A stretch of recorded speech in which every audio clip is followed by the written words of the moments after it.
And we'll finish it off over here. Oh God, Grok. Try your 3-day free trial. Who the fuck would pay for Grok, man? Sorry, that's my own personal opinion. Okay, sources tell me, this is Mike from PA talking. Sources tell me that Oliver Larkin, that's the Florida guy, I think, right? Isn't he from Florida? Yeah, Florida 23. Just got a unanimous vote by the Dem Socialist National Political Committee 20-0 for endorsement. This is an unprecedented show of national unity, and it couldn't have come at a better time because Oliver is the real deal. Congrats, Oliver. Mike from PA has been stumping real hard for Oliver Larkin. And I've said before that I like him. I saw him on Hassan's show, and he seemed pretty cool. And as a DSA member, I would say, yeah, nice job, DSA. Okay. Oh yeah, okay, we got to talk about this, right? I wonder if there's a better one. I guess not. Okay. Let's go ahead and see. This is Secular Talk posting on Christy Noem's husband's big ass titties. We got to talk about this, people. I completely forgot that this was a story from today. It happened right before the stream, I think. They had an agreement. They probably they had some kind of an agreement, or there was some kind of an understanding. It was clearly not a secret to him. My favorite thing is Christy Noem goes, "Oh, we're all so shocked," and then she says, "Everybody needs to pray for us." Pray for you? How does that prayer go? Dear Lord, please help Christy Noem's husband to stop jacking off to big ass titties to his own while wearing big ass titties. Dear Lord, please. Okay, so for those unaware, Christy Noem's husband, I think some photos got leaked or something, of his fetish, basically. Apparently, he likes to stuff his shirt with like balloons or something, and pretend that he has like, big ass titties. He wants to be a big titty anime girl or whatever. And so, like that is, I guess, his fetish. And so everybody's been clowning on them. Let me see if I can find a picture. I assure you it will be safe for work, though. Don't you worry, people. I will not subject you to anything like that. Let's search for Christy Noem husband. Top. Okay.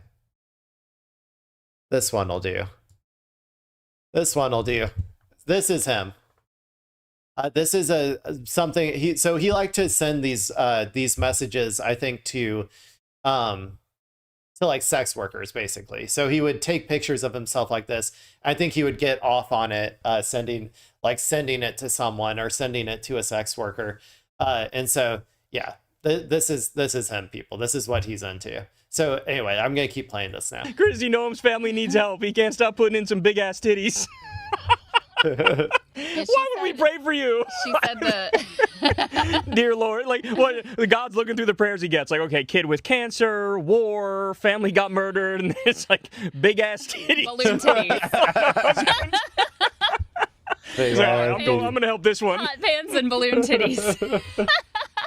Oh my God, I hate him so much. Oh. Yeah, the worst person in the world as well, who has a big ass titty fetish, like a bimboification, like he wants big ass titty fetish. Yeah, I don't think God's helping you with that one, Christy. I'm sorry. My They're all God. so evil. It's unbelievable. It really is unbelievable. So anyway, I'm sure they're having quite a day. But no, I guess her comment to the press was like, "Oh, the family was blindsided," which I wonder. Come on. Do you think that she really had no idea? No way. I mean, sorry. I mean, like, she definitely knew, I think, because a lot of these right-wing freaks, they have, they have like really weird fetishes. It comes from the nature of being a conservative, and that you are forced to push down your natural state as a human being. Everybody has like some fetishes, I would say, like, even if they're minor or small or whatever, everybody has like things that they're into.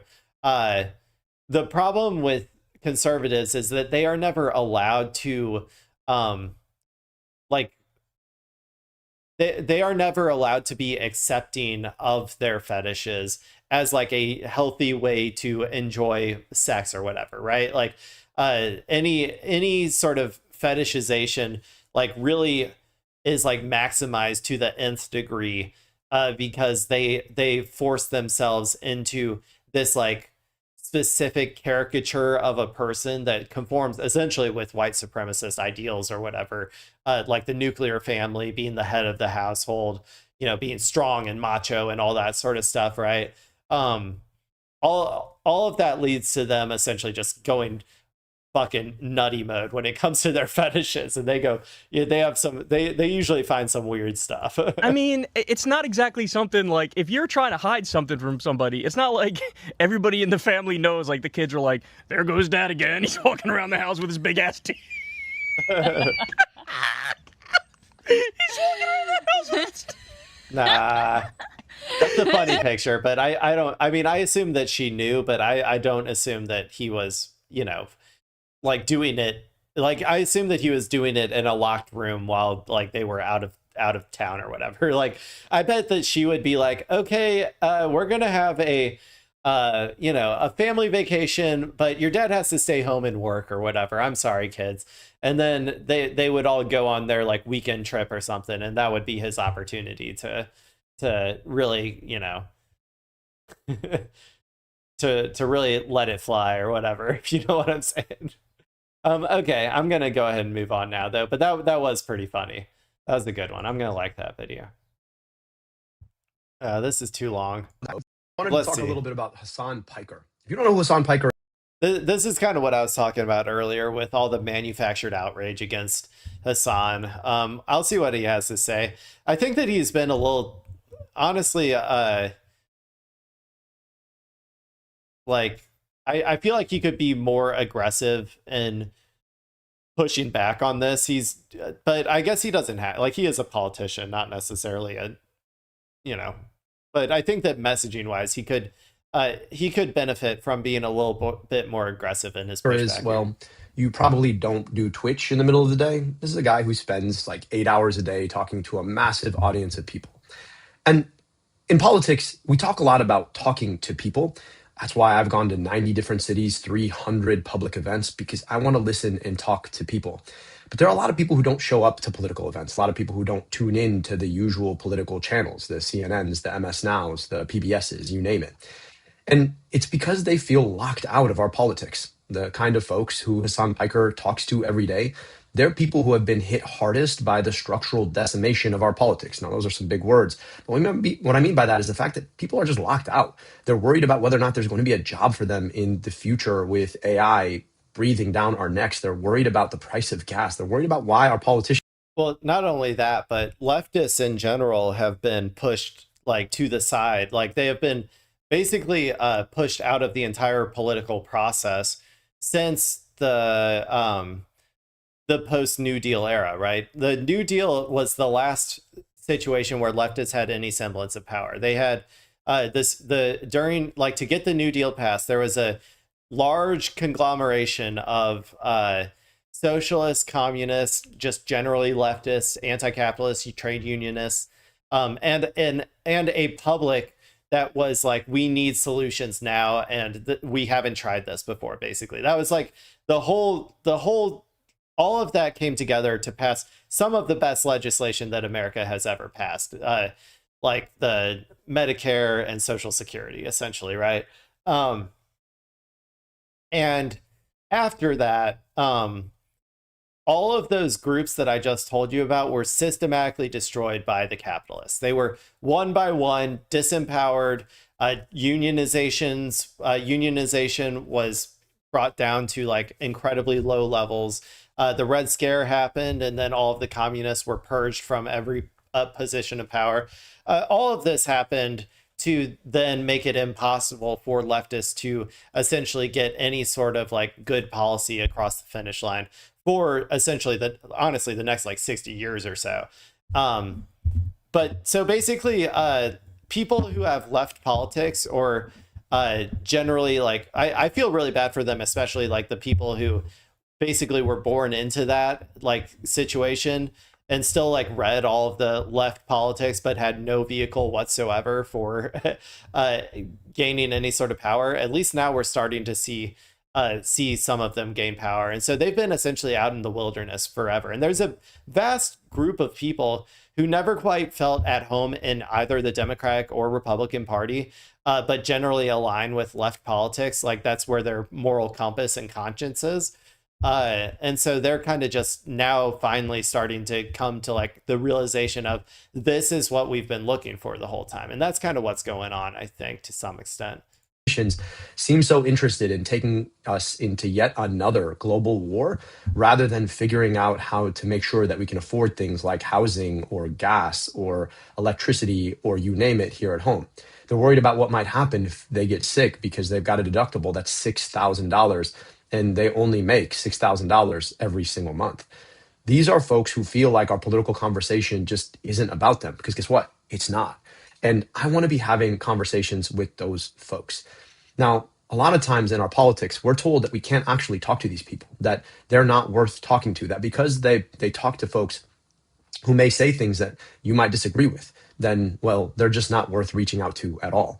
And it's meant that our politics are missing a wide swath of people who really need to be let into our politics. Now, anytime you go on a platform, you don't necessarily agree with everything the person said. I agree with a lot of what Hassan Pecker says about the war in Iran, about the nature of the way that AIPAC has decimated our politics and made us think that the most important goal of our foreign policy is to backstop Israel. That has gotten us into this war in the first place. I agree with him that healthcare should be free, that we need and deserve Medicare for all. Now, he streams for 8 hours a day, every day. A lot of the things that he said, I might not disagree with, but that doesn't mean I'm not going to have a conversation with him. And that doesn't mean that the people who listen to You can agree with them, dude. It's not gonna. The anti-Semitism posting doesn't work anymore. They're irrelevant.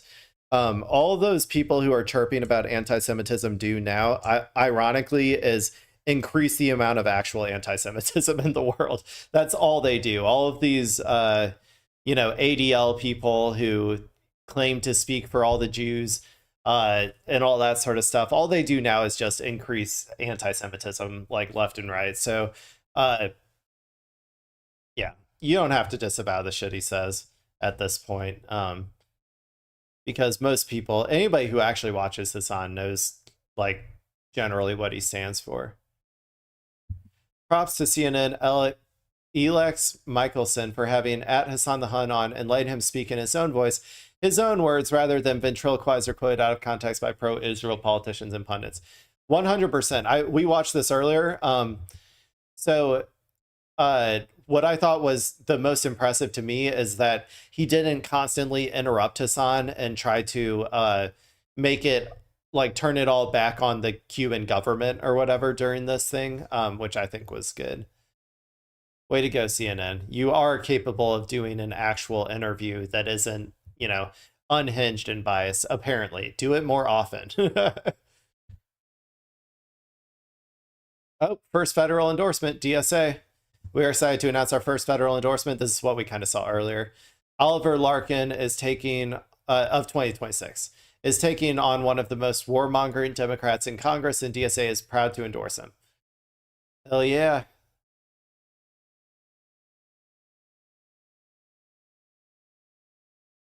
Yeah, this is going to be really bad, by the way. It's going to turn into death camps, 100%. I mean, it already basically is. The prisons that they hold the Palestinians in are essentially concentration camps, but they're about to turn them into death camps. They're going to start slaughtering Palestinians on an industrial scale. It's going to be like the Holocaust. So get ready, people. We're about to live through it again. Another Holocaust. Another century, another Holocaust. I guess it's just our plight as humans. Doesn't have to be, though. Iran military media. Dear people of America, we know this war is not your war with Iran, and we will not forget your support over the past months. With us, the missiles, with you, the streets. Do not doubt that all of us together will defeat the stupid warmongering yellow pig. God bless us all. So I think this is showing some videos from No Kings. I'm sure Fox News is probably having a field day with Iran, if this is Iranian state media, tweeting out the No Kings protest. But I mean, it is a huge protest.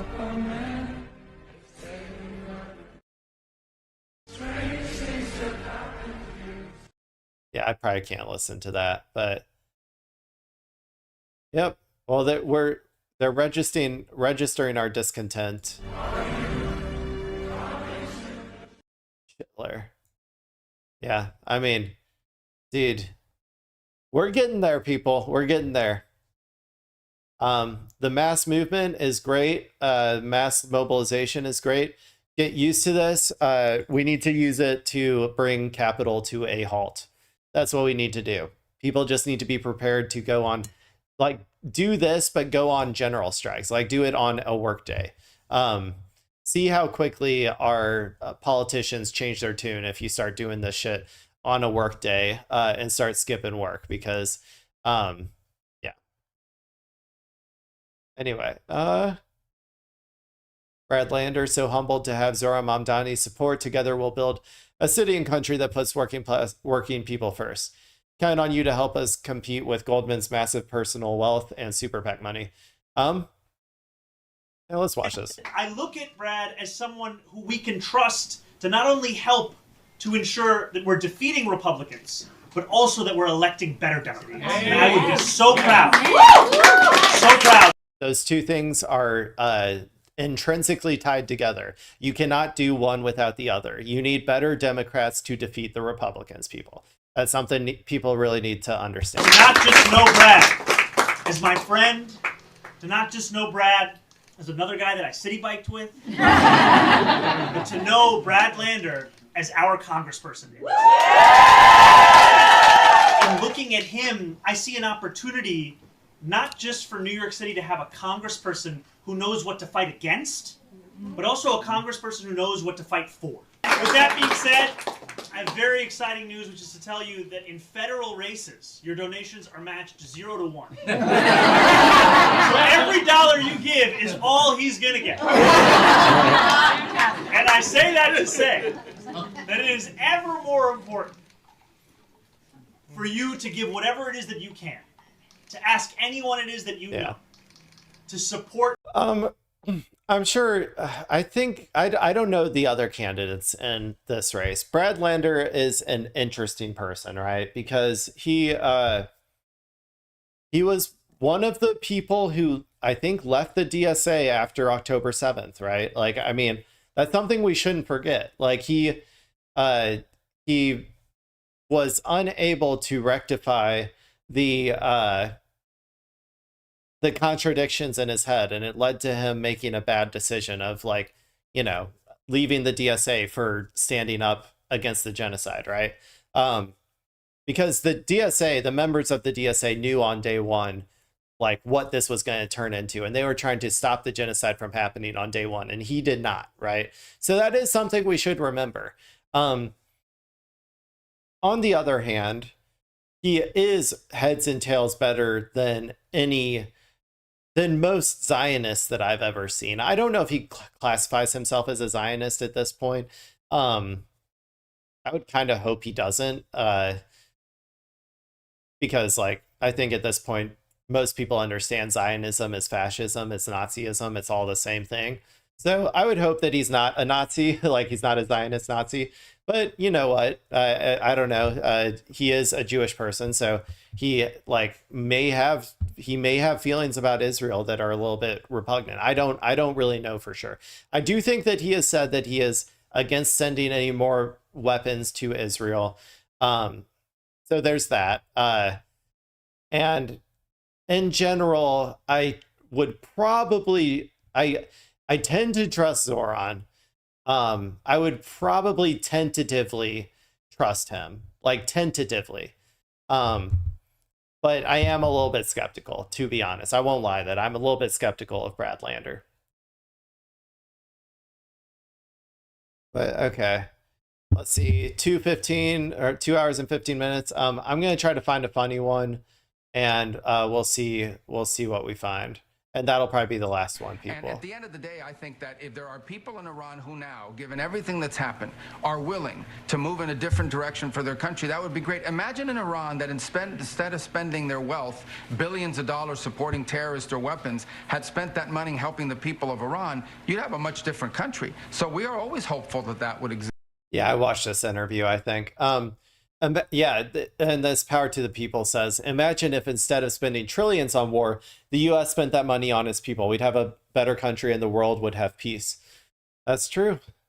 I mean, the world might not have like total peace, but it would be a lot more peaceful than it is today.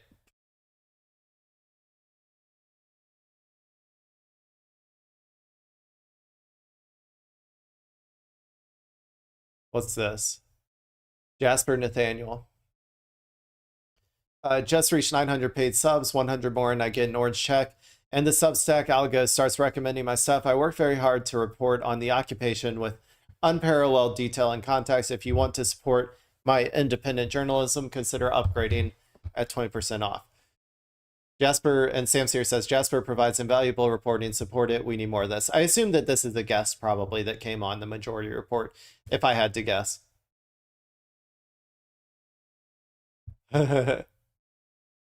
Noem's cry. Francesca's going full Santa on this one, people. Let's watch that again. The secret double life of Kristi Noem's cross-dressing husband, Brian. The pouty, busty bimbo photos and trove of explicit messages. Oh my God, the Daily Heil has released the story. And somehow on Transgender Visibility Day, which if that was on purpose, hats off, but also fuck you. There it is. There he is, people. This In is a what he gets selfie off shared with to. one of his online contacts, Brian And by the way, if you out there also get off to this, there's nothing wrong with that. Like, seriously, there really isn't. The thing that is wrong with it is that it is tied to a person who has completely opposite ideology and would generally like to tar and feather any person who has a healthy relationship with this part of their own sexuality. You know what I'm saying? An insurance mogul can be seen squeezed into a flesh-colored crop top and skin-tight pink shorts. The rugged father of three appears to have stuffed 2 balloons inside his shirt to resemble breasts, positioning the nuts to mimic nipples. I mean, he can't be that rugged, because them shits is gonna pop. The Daily Mail has reviewed hundreds of messages involving 3 women from the bimbofication scene, where porn performers transform their bodies into real-life Barbie dolls by pumping colossal amounts of saline into their breasts. Brian is lavish praise. Okay. So that must be something that he's into then, is women having absurdly large breasts. If anyone was ever a teenager who was on the internet and, you know, as a teenager, you're kind of stupid. Like, you don't really know what you like yet or anything. And like the general thought process of like a teenager is like, bigger boobs better, right? Like it's and then eventually like I think you do that to such an absurd degree that you're like you eventually have to break out of it, and you're like, oh, you know what, maybe bigger boobs is not better all the time. You know what I'm saying? And so maybe he just never grew out of that phase. Like maybe that's what happened. Is on their surgically enhanced bodies, confessed his lust for huge what's going on? ridiculous boobs, and Did she get shadow banned? Whoa! Oh man, yeah, okay. He is going full bimbo. Those are some tight pants. Okay, her audio got muted for some reason. I don't know if that was Twitter or if that was her video. Black capitalism. CEO of the black people. I didn't even know they had a CEO. Twitch partner as featured. Wow, I wish we had a CEO. Who's the CEO of the white people? Does anybody know? I don't know.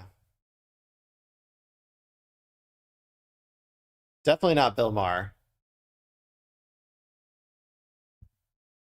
This is the stupidest shit I've ever heard. This is an insane lie. LMAO is what he said.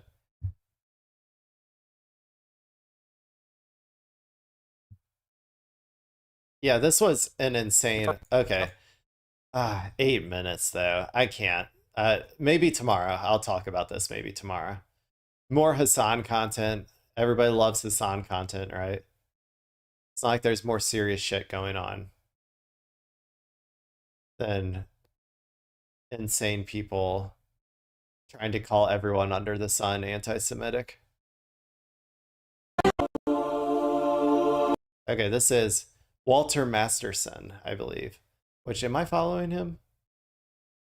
I've seen he does comedy trolling stuff at MAGA stuff, I think, sometimes, or MAGA places. So it says Democrat strategists deciding to manufacture outrage against a Twitch streamer that can mobilize young voters.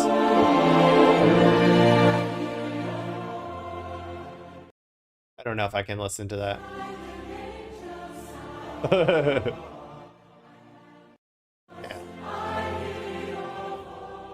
Okay, this is, yeah. They figured it out. They figured it out. They figured out how they're going to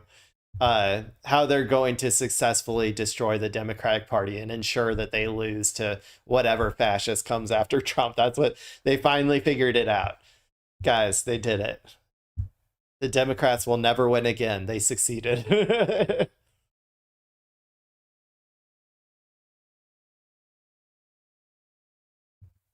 Let's see. Graham Plattner for Senate. I stood up for trans kids before I ever considered running for office in my local community, and I'll continue to fight for the trans community in the U.S. Senate. We can find common ground without ceding ground. Trans rights are human rights today and always. True. This was 2005. These horror scenarios of the boys in the girls' locker room were going to materialize, I feel as though they probably would have materialized thus far. Now, I think most people in this room know that neither of those things have happened. If you're going to be sued for it because it existed, that lawsuit would have already come around. See, if he wasn't running for anything back then, this is why I do kind of like trust that he's changed. Like, I joke saying that he was a former Nazi and became an Antifa super soldier, but to some extent, like these types of videos like really make me think that he actually did change. Maybe he's not an Antifa super soldier, but I don't think that he still holds the same reactionary viewpoints that he did back then. Let's see what else we got.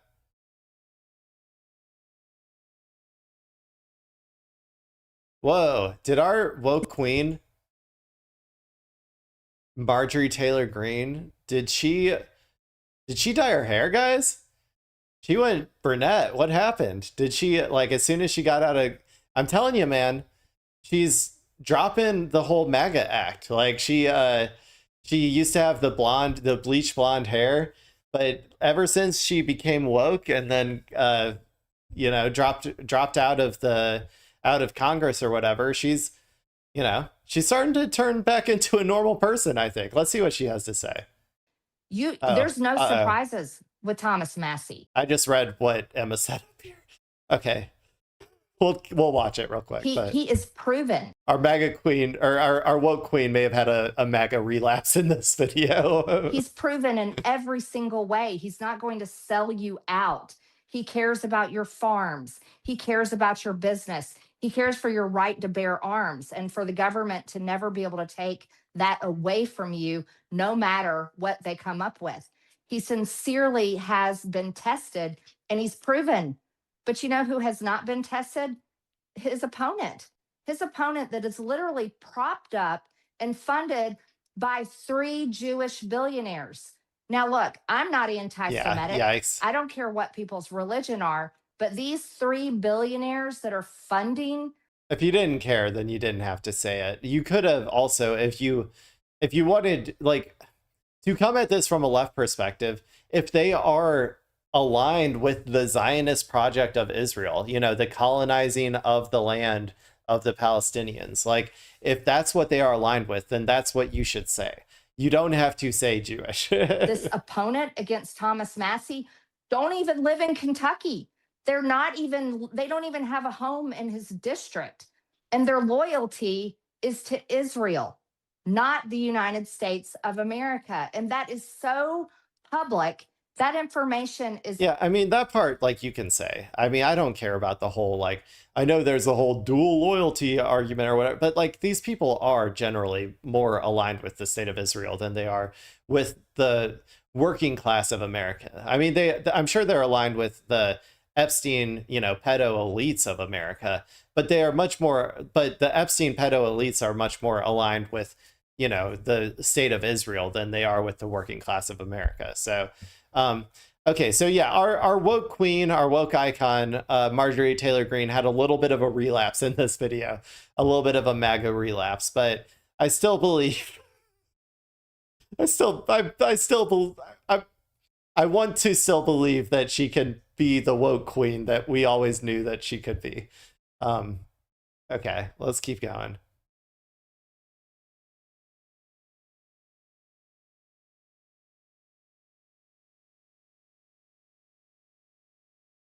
Hassan Piker, what's this? Return from, oh, okay. Another interview. Dude, he is making the rounds lately, dude. Chris, wait, big news. Chris, okay. Congressman proudly endorses Chris Robb, U.S. Congress, PA 3. Of course, Mike from PA would care about. I should. Okay. Okay, Kyle. Guys, it's not a video, but I think this has to be it, right? I think this has to be the image that I leave you guys with. Actually, okay, I see you guys can't see it, but right below this, I think there's another video. So I'm gonna roll the dice on it. I think it's gonna be a good one. So this next video that I'm about to show you is going to be the last one, okay? It's already looking good. This is April A. Joy. If it's good enough, I'll give her a follow. Chrissy Noem walks in on her husband. I love the Chrissy Noem cosplay right here. It is going hard. Okay, Chrissy Noem gets home from work. Let's see. Hey, hon. My milkshake brings up. What is this? It's nothing. It's nothing. Please don't tell anyone. Of course, nobody can ever know about this. Okay, good. Besides you and me, no one else knows. He's seen too much. Oh, dude, that was great. That was incredible. They even brought in the lore dump of Chrissy Noem shooting her dog when she was a child or whatever. I think because her dog got was it mildly sick or something, and then she had to, her dad or somebody made her go shoot it. I think it was a straight up Lassie or Old Yeller situation or whatever. But yeah, that was incredible. That was a great one to end on. I could not imagine ending on any other post other than this one. April A. Joy, you have earned a follow from me. You are welcome. Welcome to the Claytria family. Okay, everybody, that is it.